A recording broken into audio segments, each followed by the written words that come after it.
Hi friends, నీ పైన స్త్రీకి కోరికలు ఉంటే ఇలా అడుగుతుంది.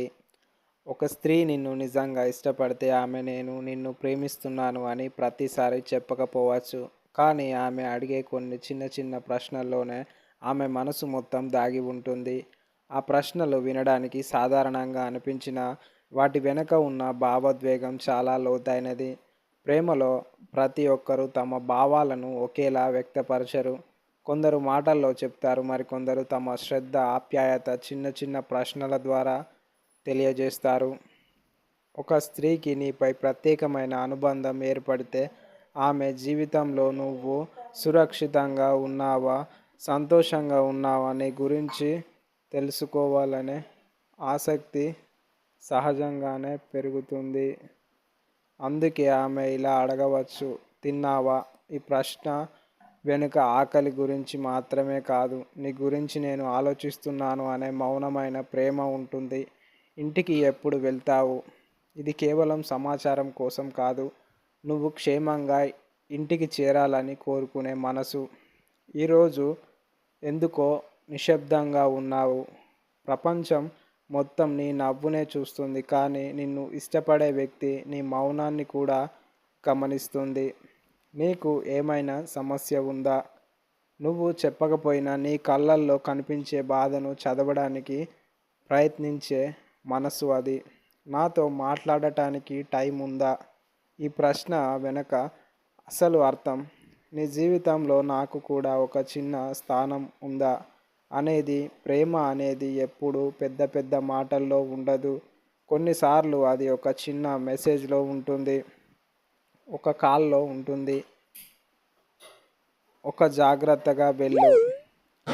ఫ్రెండ్స్, మన ఛానల్ని సబ్స్క్రైబ్ చేసి లైక్ కొట్టి కామెంట్ బాక్స్లో వీడియో ఎలా ఉందో కామెంట్ చేయండి ఫ్రెండ్స్. లైక్ తప్పనిసరిగా ఇవ్వండి ఫ్రెండ్స్. ఓకే, జాగ్రత్తగా వెళ్ళు అనే మాటలో ఉంటుంది. మనల్ని నిజంగా ఇష్టపడే వ్యక్తి మన విజయాల్లో మాత్రమే కాదు, మన బలహీనతల్లో కూడా మనతోనే ఉండాలని కోరుకుంటాడు. అయితే ఒక విషయం మాత్రం గుర్తుంచుకోవాలి, ఈ ప్రశ్నలు అడిగిందని మాత్రమే ప్రతి ఒక్కరూ ప్రేమలో ఉన్నారని అనుకోవడం సరైంది కాదు. కొన్నిసార్లు అవి మంచి స్నేహం, సహజమైన శ్రద్ధ లేదా మర్యాద కూడా కావచ్చు.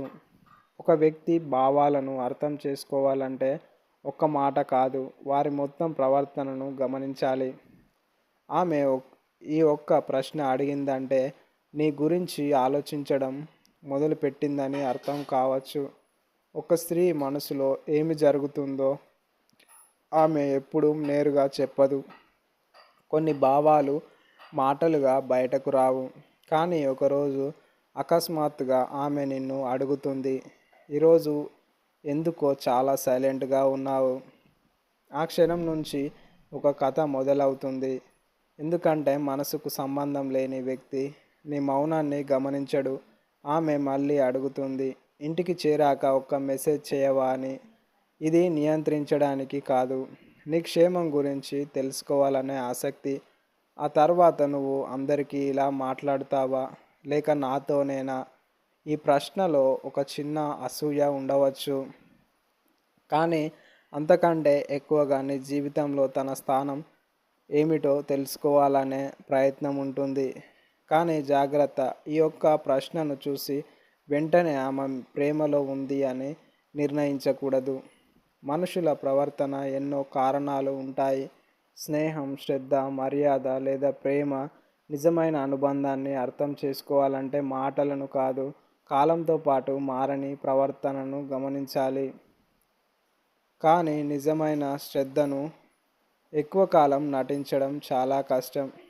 అందుకే గుర్తుంచుకో, నిజంగా విలువ ఇచ్చే వ్యక్తి నీ విజయానికి చప్పట్లు కొట్టడమే కాదు, నీ నిశ్శబ్దాన్ని కూడా వినడానికి ప్రయత్నిస్తాడు. ఒకసారి ఆలోచించండి, ఎందుకు కొంతమంది మన జీవితంలోకి వచ్చిన కొద్ది రోజులకే మన గురించి ఎక్కువగా పట్టించుకోవడం మొదలు పెడతారు? ఎందుకు కొందరు ప్రతిరోజు తిన్నావా, ఇంటికి చేరావా, ఏమైంది ఈరోజు నిశ్శబ్దంగా ఉన్నావు అని అడుగుతూ ఉంటారు? చాలామంది దీనినే వెంటనే ప్రేమ అని అనుకుంటారు, కానీ సైకాలజీ మరో కోణాన్ని చూపిస్తుంది.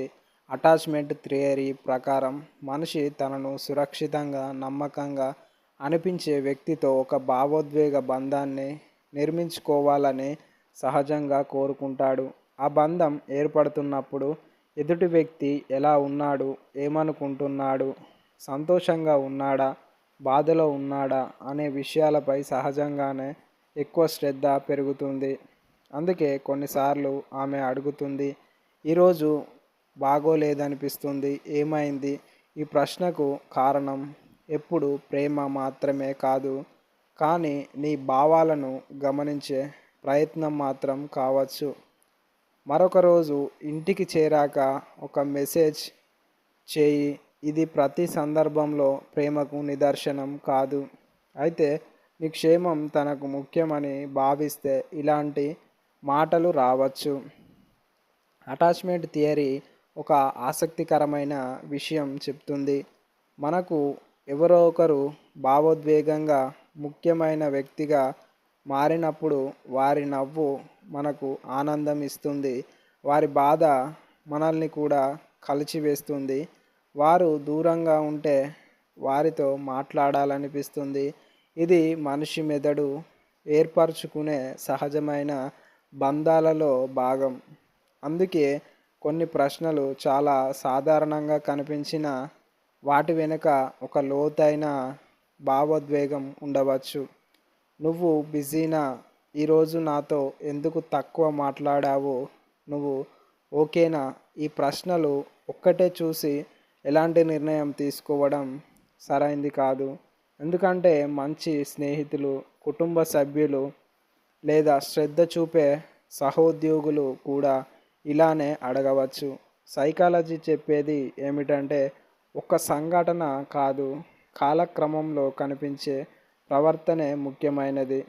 ఎవరైనా నీకు అవసరం ఉన్నప్పుడు మాత్రమే మాట్లాడి మిగతా సమయంలో పూర్తిగా దూరంగా ఉంటే అది ఒక రకమైన ప్రవర్తన.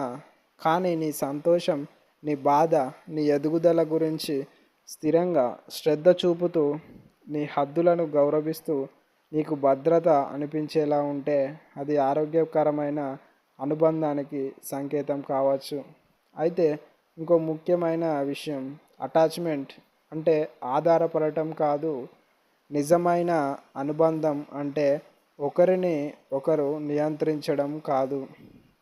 అది నమ్మకం, గౌరవం, స్పష్టమైన సంభాషణ మరియు ఒకరికి ఒకరు సురక్షితంగా అనిపించే వాతావరణం. చివరగా గుర్తుంచుకోండి, నిలబడే ప్రవర్తన చాలా సందర్భంలో నిజమైన అనుబంధానికి బలమైన సూచనలు కావచ్చు. అందుకే ఎవరైనా అడిగే ఒక ప్రశ్నను చూసి నిర్ణయం తీసుకోవద్దు. వారి మాటలు, వారి చర్యలు మరియు కాలంతో మారకుండా ఉండే ప్రవర్తన, ఈ మూడింటిని కలిపి గమనించినప్పుడే ఒక బంధం అసలు విలువ అర్థమవుతుంది. మనం ఎవరో ఒకరిని ఇష్టపడటం ప్రారంభించినప్పుడు కేవలం మనసు మాత్రమే కాదు, మన మెదడు కూడా స్పందిస్తుంది. సైకాలజీ మరియు న్యూరోసైన్స్ ప్రకారం మనకు ఆనందంగా లేదా అర్థవంతంగా అనిపించే అనుభవాల సమయంలో డోపామైన్ అనే న్యూరో ట్రాన్స్మిటర్ పాత్ర ఉంటుంది. దీనిని కొందరు హ్యాపీ కెమికల్ అని పిలుస్తారు. కానీ నిజానికి ఇది కేవలం ఆనందానికే కాదు, ప్రేరణ, ఆసక్తి, ఎదురుచూపు వంటి ప్రక్రియల్లో కూడా కీలక పాత్ర పోషిస్తుంది. అందుకే ఒకరోజు ఆమె నీ మెసేజ్ కోసం ఎదురు చూడవచ్చు.